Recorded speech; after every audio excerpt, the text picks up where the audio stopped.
Há 10 anos atrás, com a imensa evolução de som e projetistas que passaram e se destacaram na região, Imperatriz se tornou na referência em som automotivo. Com isso, necessitava de um evento para reunir todos estes sons. Sim, isso era para saber quem era o melhor. A concorrência entre os participantes era imensa. Então Ezequias Rodrigues teve a brilhante ideia de fazer uma festa que reunisse o máximo de carros tocando na mesma frequência.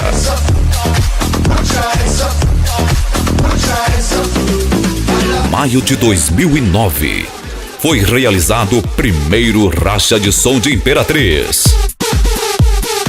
com recorde de público.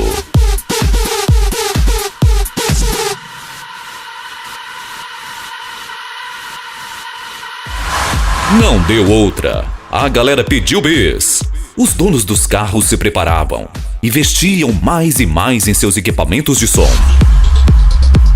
O evento foi crescendo, foi se espalhando. Gente de todos os estados vinham participar e assistir às maiores potências sonoras do mundo. Em uma década, artistas e profissionais renomados passaram pelo evento. E agora, para celebrar 10 anos do único evento automotivo que acontece todo mês de maio em Imperatriz, com muita essência, rivalidade e principalmente amor pelo som automotivo.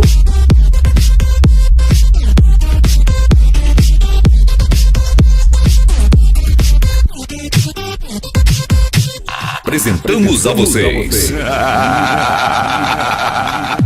10º Racha de Som de Imperatriz, com 48 horas de muito som. A pousada Ibiral se transformará na cidade do som automotivo, com chalés, piscinas e restaurante.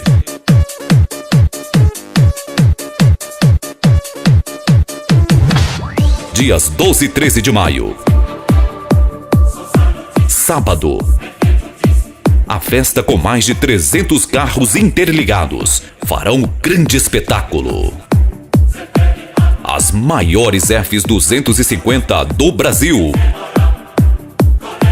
vão bater forte. O chão vai tremer.